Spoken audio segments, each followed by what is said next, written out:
공유. 그래서 오늘 할 얘기는, 해석에 관한 일반적인 그런 얘기들을 전반적으로 말씀을 드릴게요. 보통 우리가 비만 치료 예를 한번 들어봐도요. 병원에 가게 되면, 뭐 비만 치료하는데 뭐 식욕억제제를 준다든지, 그 다음에 포스파티디콜린이라는 지방 분해 주사 있죠. 이런 것들로 처방을 하게 돼요. 그런데 실제 이제 이러한 어떤 약들은 말이죠. 어, 우리의 몸의 신경에 굉장히 악영향을 줘요. 그리고 일반적으로 여러분들이 환 같은 거라든가 환 한 5개 먹고 밥을 먹어도 좋다고 그거 먹으면 살 빠진다고 하는 거 있어요. 근데 밥을 먹는 게 아니라 그거 먹으면 밥맛이 없어져요. 어, 밥을 못 먹게 됩니다. 그래서 이런 것들은 굉장히 나중에 부작용이 굉장히 심해져요. 그래서 예상도 못한 그런 어떤 병증들이 오게 되고 심지어는 그, 그 텔레비에서 내가 그걸 한번 봤는데 심장 이상이 와서 문제가 되는 경우도 있고 그 다음에 요요가 굉장히 심하게 옵니다. 그런 것들. 그래서 이런 어떤 문제를 갖다가 의학에서 찾는다는 것은 어, 우리가 좀 금해야 될 일이고요. 반드시 이것은 뭐냐면 해독이라든가 아니면 식습관을 개선하는 이런 데서 그 답을 찾아야지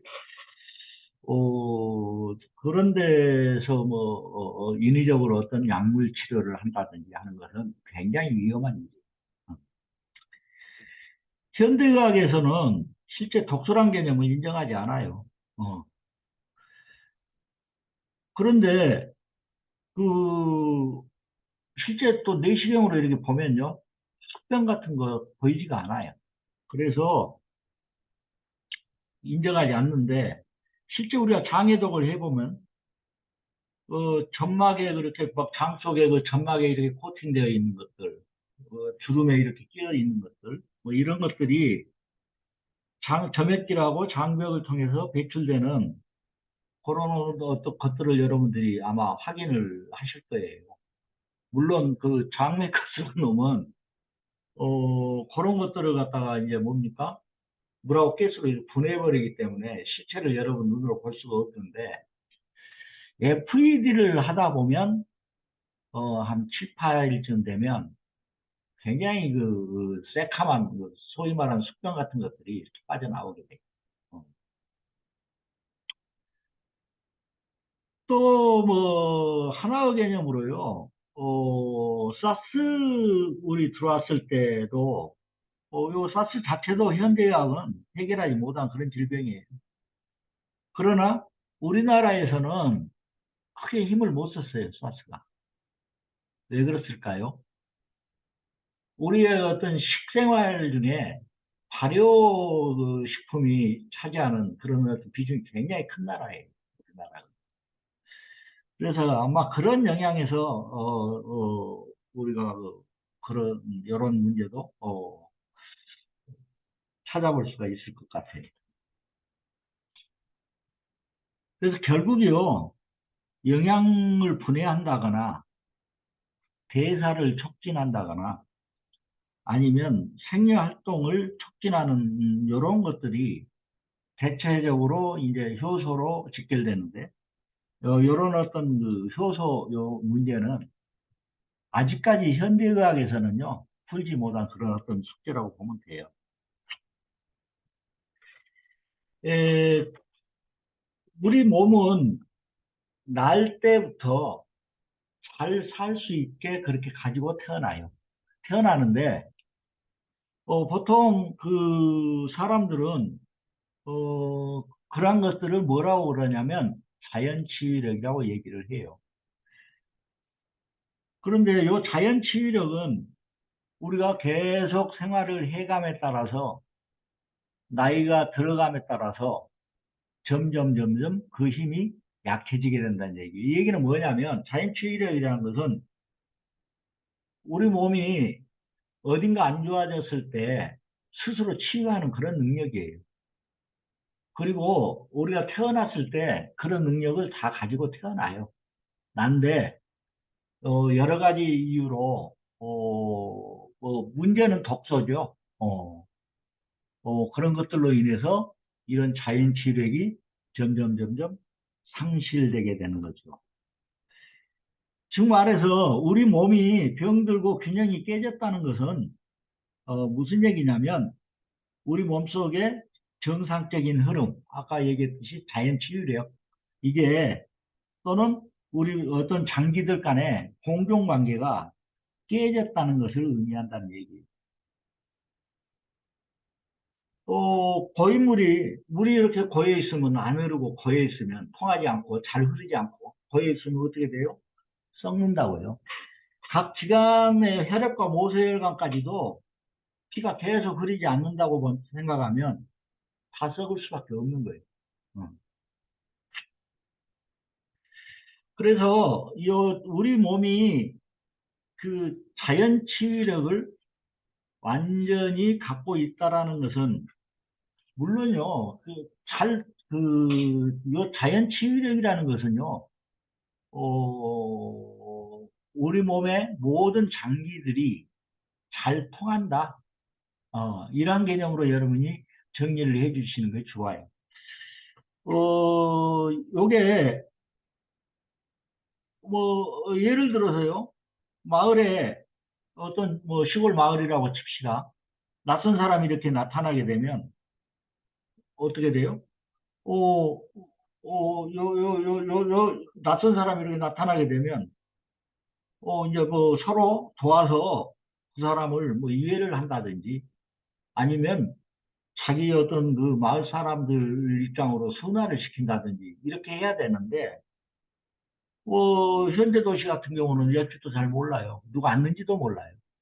이러한 상태가 된다는 얘기는 전반적인 그 사회 조직 자체가 유기적인 어떤 그런 관계를 가질 수 없게 된다는 얘기예요. 이걸 마치 우리 몸에다가 비유해봐도 마찬가지예요. 우리가 음식물을 이렇게 먹을 때 먹으면 입에서 일단 분쇄를 하고 또 장이 건강하다면 이제 이것을 소화하고 흡수해서 그 다음에 간에 걸러서 각 기관에 세포에 공급하게 되고 세포는 어떻게 돼요? 산소와 여기서 공급되는 영양소와 산소를 이용해서 에너지와 호르몬을 이렇게 생산하게 돼요.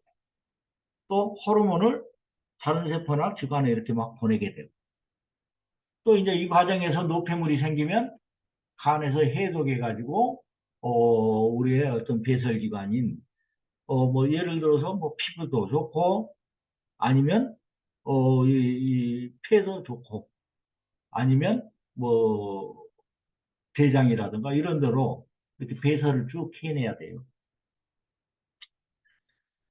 즉 말해서 요 관계를 보면 간과 심장, 비장과 이장, 폐, 신장 이런 기관들은 어때요? 서로 지금 여기서 얘기한 것 같이 원활히 잘 흐르고 교환되어야 우리는 건강해질 수밖에 없어요. 그러나 이것이 어느 한 군데서 문제가 생기기 시작한다면 전반적으로 우리 몸에는 이제 이상이 오게 된다는 얘기예요. 그러면 요 잘 통하는데 이 아들이 잘 통하는데 어떠한 형태로 잘 통해야 되냐면 규칙적이고 서로 유기적이어야 한다. 어떤 외부의 어떤 자극에 의한 이러한 움직임이어서는 안 된다는 얘기예요. 이제 물론 우리가 어디가 몸이 아파요. 아파서 거기를 치료하는 소위 지금 현재 얘기하는 이제 대증요법이죠. 의료에서 하는 이런 대증요법을 한다 했을 때 물론 지금 여기서 여러 기관들이 이렇게 서로 관계를 갖고 잘 통하고 있는데 그 어느 한 곳이 안 좋아요. 안 좋으면 거기서 이제 문제가 생기기 시작하겠죠. 그리고 나서 다른 기관에도 다 영향을 주게 된다는 얘기예요. 음. 그래서 이 대증요법 자체도요, 실제로는 굉장히 효과적인 그런 치유법은 아니라고 봐요. 어.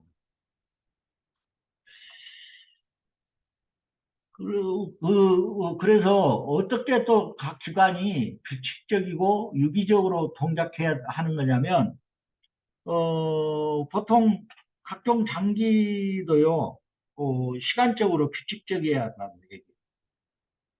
예를 들어서 언제 음식이 들어올 것인지, 그러면 나는 그때 들어온 그 시간에 맞춰서, 언제 또 소화액을 내가, 분비해야 되는 건지, 이런 것들이 규칙적이지 못하면, 예를 들어서 우리가, 밥을 먹는데, 아침, 낮, 저녁을 먹는데, 시도 때도 없이 이걸 먹는다. 또 어떨 때는 안 먹어버린다.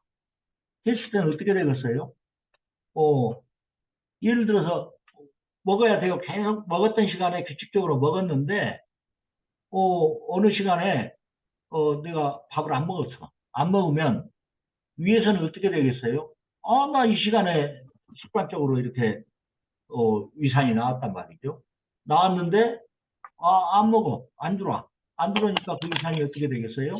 제의를 못하고 위에 굉장한 어떤 안 좋은 영향을 주기 시작하게 되겠죠. 이와 같이 굉장히 규칙적으로 모든 일들이 일어나야 된다는 얘기. 여기서 예를 들어서 보면요, 우리가 음식물을 먹으면 입에서 이제 1차 소화를 시키죠. 입에서는 이제 뭡니까? 탄수화물 전분을 이제 당화시켜요. 그래서 2당류나 3당류 뭐 이런 걸로 이렇게 1차 분해를 하게 되고, 또 위에서는 이제 이걸 반죽도 하고 살균도 하고, 그리고 12장, 췌장, 담낭에서 이제 이런 것들이 소화가 돼요. 그리고 소장에 가서 이제 소장에 제일 첫 번째가 뭡니까? 12장이죠. 그 다음이 공장이라고 내가 얘기를 했어요. 요 공장에서 이제 요것들이 흡수가 되는 이런 관계가 되는데, 예를 들어 불규칙적인 식사나 아까 얘기했듯이 폭식, 폭음 등으로 여기서 이루어지는 이런 어떤 소화 과정이나 흡수 과정이 원활히 이루어지지 않게 된다면, 뭐 당연히 위는 무기력해질 것이고 소화불량이 올 것이고 뭐 등등등이죠. 어, 뭐 또한 뭐 비기능, 그러니까 소화 기능이 좋지도 않으면 요게 이제 다시 또 어디예요? 폐나 신장, 간, 심장 모두 영향을 연쇄적으로 미치게 돼요. 그래서 요거의 가장 시작이 뭡니까? 우리가 먹는 거예요. 먹는 거. 그래서 먹는 것은 가능하면 규칙적으로 먹어야 된다는 얘기. 그 다음에 여기 또 하나는 이제 그러면 어떻게 또 잘 통해야 되냐면요. 이런 것들이 원활히 잘 통하려면 각 기관들이요, 조직이나 기관들이 긍정적이고 능동적이어야 한다는 얘기. 대표적인 예로 가장 부정적인, 수동적인 이러한 어떤 것이 대표적인 것이 암세포예요. 에, 암세포라는 것은요, 외부에서 들어온 것이 아니고 정상세포가 어때요? 변한 거예요. 예를 들어서 위암세포 예를 한번 들어보면요. 위가 정상일 때는 우리는 어떻습니까? 하루에 세 번씩. 그리고 위는 어때요? 두 시간씩 일을 해요. 그리고 나머지는 항상 어떻습니까? 위는 비어 있어요. 그런데 수시로 하루 종일 뭔가를 이렇게 계속 먹는다고 생각을 해보자는 얘기. 그렇게 되면 이건 뭐예요? 위가 이제 이 세포가 착각을 하기 시작해요. 어? 나는 장세포인가 봐. 그리고 이 환경에 적응하려고, 이러한 어떤 비슷한 상황에서도 계속 견뎌내는 장세포로 모양을 바꾸기 시작해요. 이 세포가 장세포로 모양을 바꾸기 시작한다고요? 자체가 뭐예요? 그러면 이제 이는 어때요? 장세포로는 살기 어렵다고 판단하고 어떻게 돼요? 반란을 일으키게 돼요. 그때부터 이 세포는 어떻게 돼요? 암세포로 변해서 정상세포를 공격하게 되는 이러한 과정이 이루어지게 되죠. 그래서 결국에 우리의 어떤 조직과 장기는 잘 살려면 굉장히 능동적이고 긍정적이어야 한다라는 얘기예요. 다이어트 관계에서도 내가 얘기를 그전에도 한 적이 있지만 말이죠. 예를 들어서 아까 얘기했듯이 어떤 그 우리의 그 식욕을 이렇게 느끼게 되는 이러한 어떤 그 신경을 갖다가 컨트롤해서 살을 뺀다든지 예를 들어서 어떤 물질인데 이 물질 가지고 어, 지방을 강제적으로 분해해내게 하여서 살을 뺀다든지 하는 일들은 결국에 여기서 조직과 기관이 능동적이고 긍정적이라든가 그 다음에 유기적이라든가 이렇게 동작하는 것을 어때요? 저해하는 행위예요. 그리고 결국에 그런 식의 어떤 그 처치 내지는 처방은 결국에 우리 건강에 굉장히 안 좋은 영향을 미칠 수밖에 없어요. 물론 결과도 안 좋아요. 음. 요요라는 것이 금방 따라와서 결과도 별로 안 좋아요. 그래서 실제로 자연 치유력이 완전히 확보되어 있다는 얘기는 결국에 우리 몸의 모든 조직과 기관들이 서로 잘 통하는 상태에 있어야 된다. 그리고 어떤 형태로 잘 통해야 되냐면 규칙적이고 유기적이며 긍정적이며 그리고 능동적으로 잘 통하고 있어야 된다라는 얘기예요. 음. 그런데 이제 이러한 것들을 잘 통하지 못하게 모든 흐름이 잘 통하지 못하게 이제 만드는 것들이 만병의 근원을 만드는 것들이 뭐냐면 어, 이를테면 독소라는 얘기예요. 어. 그러면 이제 이렇게 하려면 어떻게 해야 되겠어요? 이 독소들을 제거해야 되고 또 독소들을 배출해주는 이러한 어떤 기관들을 튼실히 만들어주는 것이 본질적인 해독이라고 보시면 됩니다. 음,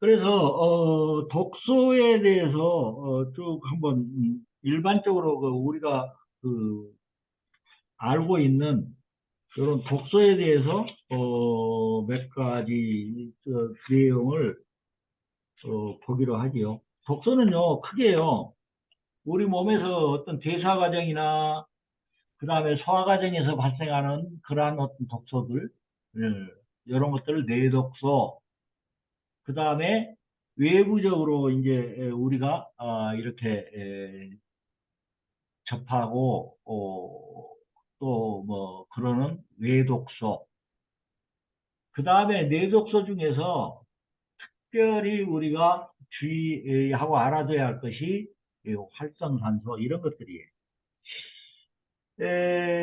그 내독소는 소화 과정에서 뭐 단백질이나 지방을 분해하는 과정에서 나오는 뭐 요산이라든가 암모니아 뭐 이런 것들 그 다음에 대사 활동에서 나오는 것들 뭐 장 속에 그 유해균들 장은 뭐 유해균에 뭐 관리가 안 되면 주요 서식지가 되게 되고 거기에 있는 이제 박테리아, 바이러스, 기생충, 유해세균들이 이제 독소를 계속 품어내게 되죠. 이런 것들하고 또 뇌독소로는 이제 원활한 대사나 혈행을 그 방해하는 그런 물질들, 피해 있는 여러 가지 것들, 이상 지질이라고 하지요. 그것을 콜레스테롤 형성하고 있는 이런 어떤 지질이, 그래서 그런 이상 지질이 많으면 그것보다 뭐라고 그러죠? 뭐라고 하는데. 예. 좌우간 뭐 그런 물질들, 그에 이제 아주 중요한 독소 중에 하나가 중성지방 그리고 활성산소 이런 것들이에요. 그리고 여러분들이 이제 그, 엔자임 밀로 다이어트 하는 데는 여기에 있는 중성지방, 거의 대부분 내장지방들이요, 거의 중성지방으로 형성되어 있습니다. 그래서 이런 것들을 이제 제거해내는 그러한 어떤 과정이라고 보시면 됩니다. 그리고 외독소는 뭐 많이 들었을 거예요. 농약이라든가 우리가 먹는 뭐 여러 가지 어떤 것들, 그 다음에 뭐 살충제, 주방세제, 청결제 이런 것들로부터 나오는 화학물질들. 그 다음에 이제 뭐 우리가 생활 환경에서 나오는 것들 있죠. 전자파, 방사선, 오염된 공기, 그 다음에 이제 건물에서 나오는 독소, 스트레스, 뭐, 내독소로 봐야 되나, 이것은. 그 다음에 어떤 심한 사람들은요, 고기도 먹지 말라고 그래요. 소 같은 경우 도살장 들어갈 때 얼마나 스트레스 받겠어요. 그 스트레스 받은 육류를 갖다가 먹게 되면 몸에도 안 좋다는 얘기죠. 근데 그것까지 어떻게 막을 수 있겠어요? 좌우간 뭐 그에 이제 뭐 우리가 그 치료하기 위해서 먹는 여러 약들 뭐 이런 것들, 그래서 우리 생활 습관이라든가 환경, 먹을거리 뭐 이런 것들로부터 오는 독소들, 그게 외독소 그렇게 얘기를 하죠. 음. 그 뇌독소 중에서 우리가 특별히 그 중성지방은 뭐 또 다시 뭐 공부할 기회가 있으니까 그때 하기로 하고, 아주 그 중요한 것이 이제 활성산소예요. 우리가 보통 우리 몸이요, 적혈구가 이제 공급하는 그런 산소, 이런 것들하고 우리가 이제 음식을 먹어서 소화된 그런 영양소, 이런 것들이 쭉 혈관을 타고 세포막을 통과해서 어디까지 갑니까? 미토콘드리아까지 쭉 가게 돼요. 그 미토콘드리아는 다른 말로 세포 엔진이라고 보시면 돼요. 그래서 뭐 하는 엔진이냐, 뭐 만드는 엔진이냐면, 여기서 이제 에너지라든가 호르몬, 이런 것들을 생산해내는 그런 어떤 그 세포 엔진이라고 보면 되는데, 요 미토콘드리아가 예를 들어서, 지금 공급되는 산소가, 좀 불량하다든가, 좋지 않다든가, 아니면 영양소가, 우리가 소화한 영양소가 과다 공급되거나 이랬을 때 어떻게 돼요? 요 미토콘드리아가 이제 어때요? 완전히 이거 일을 못해요. 거기서 뭐가 나옵니까? 불완전 연소된 여러 가지 이 물질들이 나오게 돼요. 요게 이제 뭐냐면 활성산소예요. 왜 활성산소냐면요, 산소 물은요, 물에서 산소는 H2O죠, 물이. O가 하나만 있어야 돼요. 그런데 이제 이게 어떻게 됩니까? 이런 어떤 불완전 연소 되면서 물 분자가 어떻게 바뀌어요? H2O2로 바뀌어요. 그래서 산소가 하나 더 붙습니다. 그렇게 되면 얘들은 어떻게 돼요? 안정을 찾으려고 이 산소 하나를 자꾸 떼내려고 어딘가다가 이걸 버리려고 생각을 한다고요. 그래서 제일 많이 이제 붙는 것들이 미토콘드리아에 있는 그 터빈 돌리는 터빈 프로펠러 우리가 생각에는 뭐 그렇게 생각하면 돼. 그런 데 이제 달라붙거나 그게 이제 뭐 여러 군데 많이 달라붙게 돼요. 그래서 이렇게 되면 미토콘드리아가 이제 완전하게 뭐 잘 안 돌아가게 되겠죠. 그럼 결국에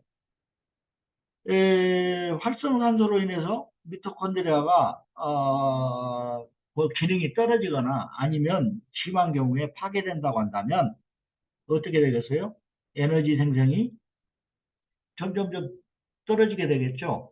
떨어지게 돼서 뭐 만성 피로가 온다든지 아니면 미토콘드리아의 지방 분해 기능을 저해하게 되면 뭐가 오니까 비만이 유발되게 돼요. 지금 요 과정에서도 여러분들이 생각하셔야 될 것이 결국에 비만 문제도요. 그저 아까 같이 어떤 외부의 어떤 자극으로 일부 모양을 만드는 걸로 만족해서는 절대 안 된다는 얘기예요.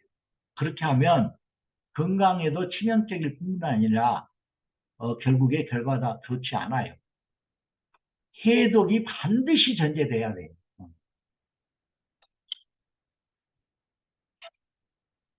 또 활성산소가 지방을 산화시키면 어떻게 됩니까?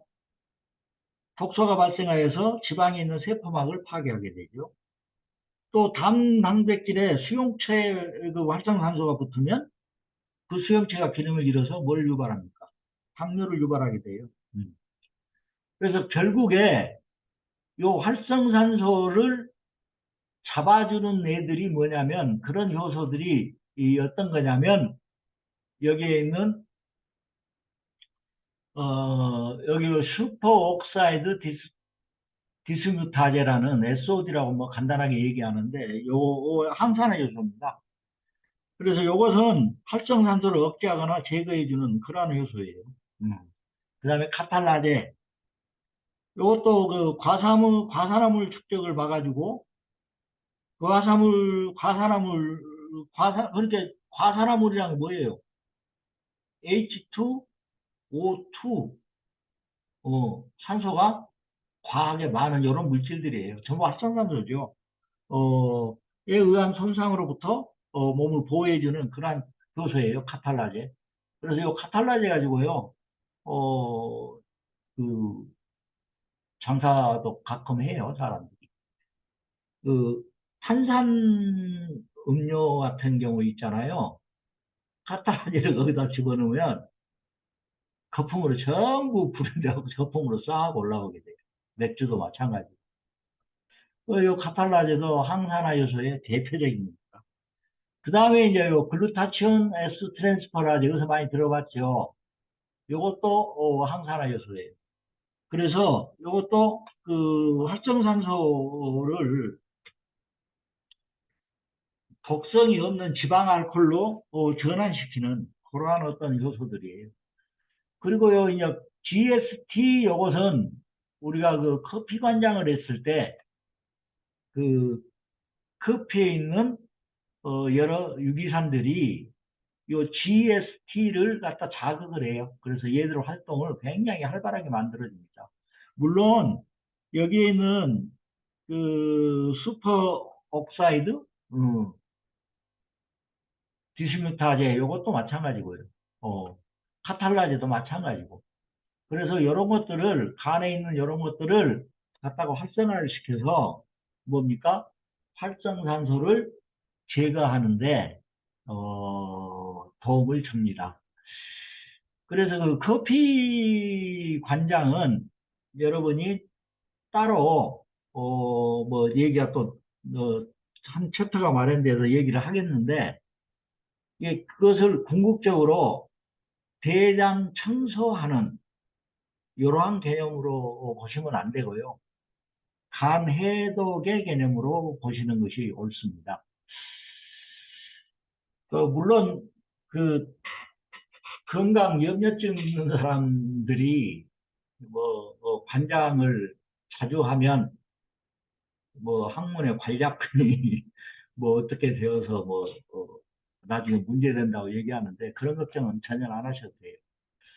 그리고 요 커피 간장은 얘기가 나왔으니까인데 그 깊게 하는 것이 아니고요. 직장을 절대 통과하면 안 돼요. 그 앞에 있는 노즐이. 음. 그래서 이러한 어떤 항산화제 효소들 그래서 근데 이제 문제는 몸의 각 세포에서 이런 항산화 요소들이 많이 만들어지고 있고 또 이런 것들이 복합적으로 작용해서 항산화물을 중화도 시키고 또 효소들은요 이런 항산화 요소들은 미토콘드리아에서 가장 많이 활동한대요. 그게 뭐 DNA라든가 세포막, 세포질, 혈관에서도 활동하고요. 백혈구에도 존재하고요. 그래서 염증이 있는 곳이면 반드시 찾아가서 해결을 해주는 것이 요 항산화 요소. 이제 이런 항산화 요소들이 우리가 뭐 문제는요. 나이가 들수록 만성 질병이 많으면 많을수록 이러한 항산화 요소가 점점 감소하거나 또는 그 기능이 매우 떨어져 있는 그런 상태가 된다는 얘기예요. 그리고 이러한 것을 이제 보완하기 위해서 소위 말하는 코엔자임을 이 필요하게 돼요. 그래서 비타민, 미네랄 뭐 이런 것들, 코엔자임 Q10 이런 것들, 이러한 어떤 조효소의 도움을 받아서 얘들을 더욱더 이제 활성화시키고 일을 활발하게 할 수 있게 만들어주는 거죠.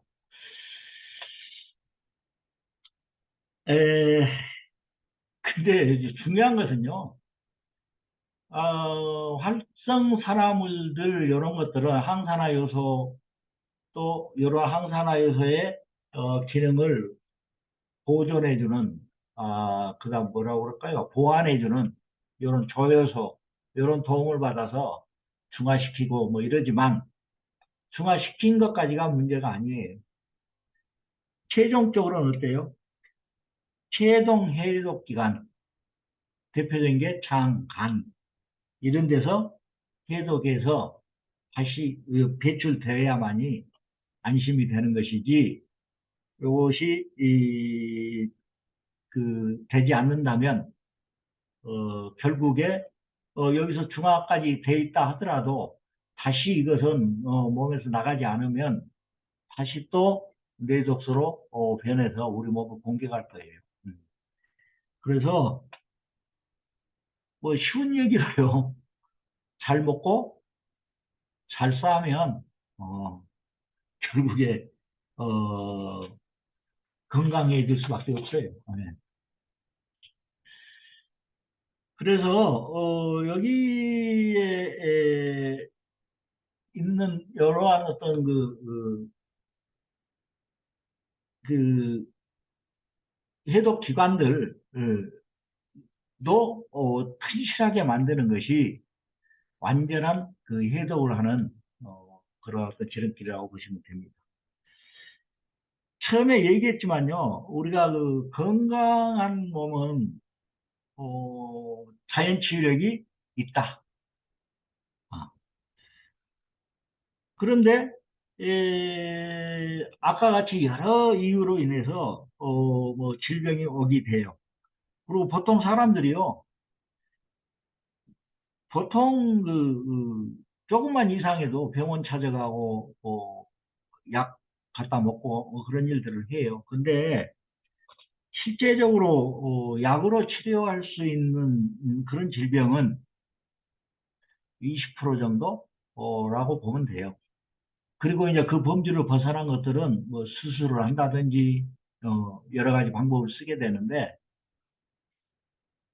물론 이런 일들이 일어났을 때 우리가 우선 생각해 봐야 할 것이 뭐냐면 그 이상이 오면 원인이 뭔가를 먼저 생각해 봐야 해요. 그리고 내가 치유가 왜 안 되는지도 생각을 일단 해봐야 된다는 얘기. 근데 현재 치료에서 가장 부족한 것은요.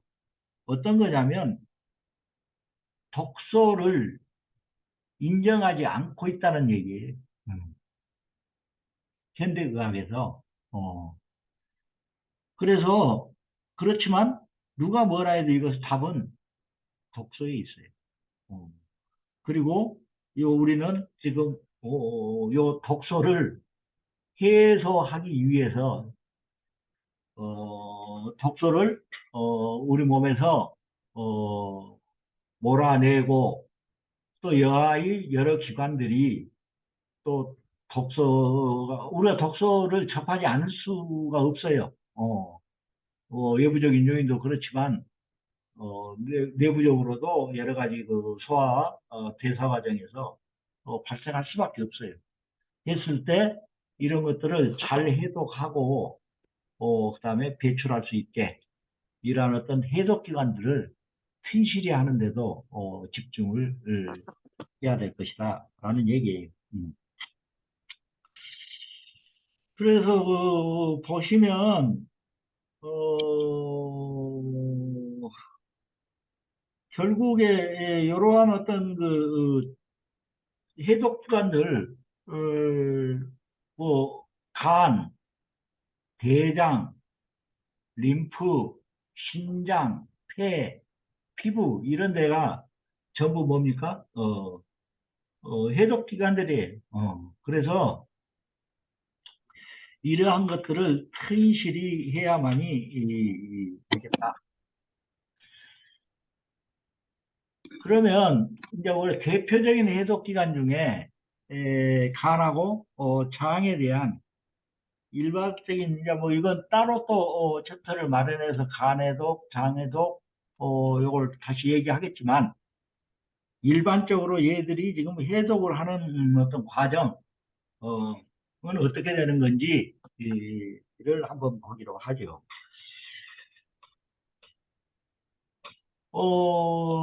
뇌독소는 몸 구석구석에 축적되기도 하고 특히 중금속은요 세포 지방세포에 축적이 됩니다. 그러면 이제 이때 요것이 이제 우리 몸은 지방산을 분해하고 요것이 이제 혈중으로 노출되게 되면 요걸 이제 뭐 쭉 피를 타고 와서 어디로 갑니까? 간으로 오게 되죠. 그래서 간에서 여기 보는 것 같이 2단계의 이제 해독 과정을 통해서 해독을 하고 배출을 하게 되는데 보통 독소는요 되게 지방에 잘 녹아요. 어, 그래서 이 독소가 지방세포에 많이 축적되어 있습니다. 그리고 극성을 갖고 있지 않아요, 이때는. 그런데 이제 이게 아까 그 과정을 통해서 우리 몸에 이렇게 이제 간으로 오게 되면 1차적으로 해독을 하게 되는데 하면서 이제 점점 어떻게 됩니까? 수용성이 높아지고 극성이 점점 생기게 돼요. 이런 물질을 중간 대사 물질이라고 하는데 이때 독성은 완전히 그 중화되지 않은 그런 상태예요. 그래서 원래보다 더 큰 독성을 갖고 있다고 보면 돼요.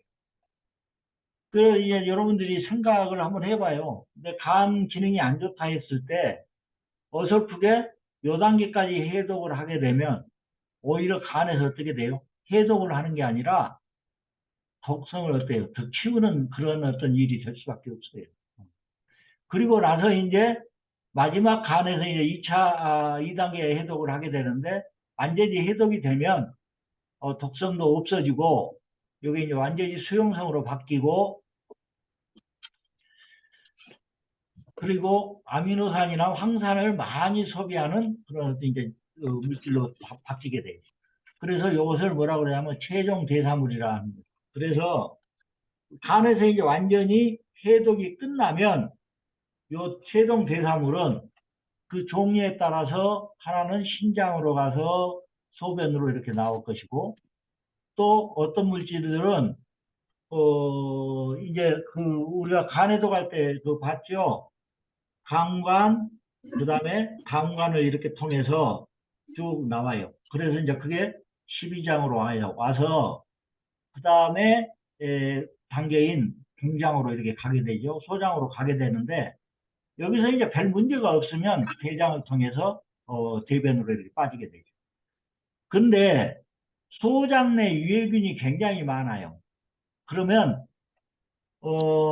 이때 이제 다양한 독소를 다시 또 결합하게 되고 이러한 것들이 이제 어떤 최종대사물의 결합을 해체하거나 다시 분해해서 독성 물질로 바꿔버려요. 그러면 우리 몸은 이대로 놔두냐 이걸. 다시 이것을 여러분들이 커피 간장 할 때 얘기했던 건데, 직장에서 간으로 직접 이렇게 통하는 문맥이 있어요. 정맥이 하나 있는데, 요 정맥이 하는 일이 뭐냐면 이러한 어떤 독성 물질들이 간에서 일단 해독은 했지만 다시 뭐 소장이 지저분하다거나 이래가지고 거기서 다시 어떤 독성 물질들이 만들어져요. 만들어지게 되면 이걸 다시 어떻게 됩니까? 아까 얘기했던 직장에서 어디까지예요? 간까지 이렇게 통해 있는 문맥을 통해서 그 독성 물질들을 다시 보내게 됩니다. 요걸 장간 순환이라고 얘기하는데, 그러고 나서 간에서 이제 다시 또 해독 과정을 이렇게 거치는 이러한 과정을 쭉 겪게 됩니다. 간에서 이제 이렇게 그러니까 뭐 간에서 이제 독소를 이런 과정을 통해서 충분히 이 해독시켰다 할지라도 어떻게 됩니까? 이것이 장 기능이 좋아야 결국에 안전한 해독을 이루었다라고 얘기할 수 있을 겁니다. 장해독에 관련된 것은 다음 시간에 이제 내년 되겠네요. 올해는 몇 가지 끝내고 내년이 되겠는데 그때 얘기하기로 하죠. 해독의 이제 마지막으로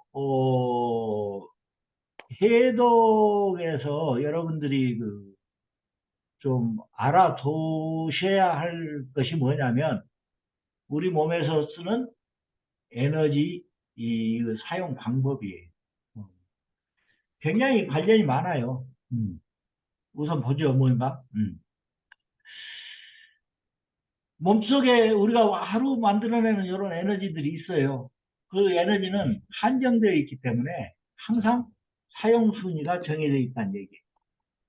그러면 제일 먼저 우리 몸은 어디에 이 만들어진 에너지를 사용하게 되냐면 누가 뭐라 해도요, 다른 데 사용하기 전에 소화에 먼저 쓰게 됩니다. 그리고 남은 것이 있으면 뇌에서 갖다 쓰고 또 남은 것이 있으면 대사에 쓰게 되는데 문제는 이제 그런 얘기예요. 우리가 효소 공부할 때 소화효소, 대사효소 얘기를 했잖아요. 똑같은 얘기예요. 우리 몸이 에너지가 적게 만들어진다면, 어떤 이유로, 적게 만들어진다면, 결국에 소화에 사용하는 포션이, 그 에너지 사용량이 훨씬 더 많아지게 될 거란 얘기예요. 상대적으로 어떻습니까? 대사에 사용하는 에너지는 그만큼 줄어들 거란 얘기예요. 이 얘기는 극단적으로 뭐라는 얘기예요? 우리는 수도 없이 지금 매일매일 외부로부터 아니면 몸 내부에서 계속 덕이 만들어지고 있는데 요 덕을 해독해야 될 이런 어떤 대사 활동이 원활하지 못하게 되면 결국에 우리 몸은 어때요? 점점 덕으로 인해서 점점 병 들어간다는 얘기예요. 요걸요 좀 비극적인 얘기지만 그 고도 비만 뭐 이런 것들 우리 가끔 텔레비에서 보잖아요. 그거 다 자기 탓이에요. 자기 탓이. 그 이제 그런 사람들은 끌고 와서 그냥 FED를 뭐 한 달을 시킨다든지 뭐 그렇게 하면요 금방 해결이 돼요. 해결이 되는데 이제 뭐 그러고 나서 이제 점점 몸이 망가지고 결국에 이제 오래 살도 못하고 뭐 그렇게 세상을 가는 경우가 많아요. 그래서 여기서 우리가 얘기하는 요 과정을 잘 보자는 얘기예요. 우리 FED나 아니면 엔자임 밀 원리도 마찬가지. 어. 일단은 엔자임 밀이나 여기에는 뭡니까? 소화에 사용될 소화를 위해서 쓸 에너지를 쓸 수 있는 요인이 어때요? 거기는 거의 없어요. 그러면 우리 몸은 어떻게 됩니까? 에너지를 갖다 다 어디에만 쓰게 돼요? 대사에만 사용하게 된다는 얘기예요. 음. 그래서 일단은 뭐 다른 어떤 그 원리도 있습니다만은 거기에 이제 미생물 작용도 있고 그러는데 이러한 어떤 원리로 인해서 우리 몸이 어떻게 됩니까? 음, 계속을 해내는 어, 그러한 과정을 맡게 됩니다. 에, 그래서 결국에요, 몇 가지 그 문제들 잘 우리 생활 습관으로 인해서 잘 하지 못했을 때 일어나는 여러 가지 피해들을 쭉 정리를 했습니다만은, 어, 이러한 것들은 다, 독소에 시달리는 그, 독소 때문에, 수많은 독소 때문에 일어나는 그러한 현상들이. 그리고, 이런 것들을 해결하려면요, 아직까지 이 다른 어떤 대안은 못 봤어요. FED가 최선이라고 저는 봅니다. 음. 예, 오늘은 해독에 관련된 얘기를 쭉 일반적인 얘기를 쭉 해드렸습니다. 오늘은 여기까지 하고요. 다음 시간에는 이제 뭡니까? 어, 어디지? 내년이 되겠습니다. 내년에는 여러분하고 이제 장애독부터 해서 요 책 순서대로 쭉 얘기를 해 나가려고 합니다. 오늘은 여기까지입니다. 수고하셨습니다.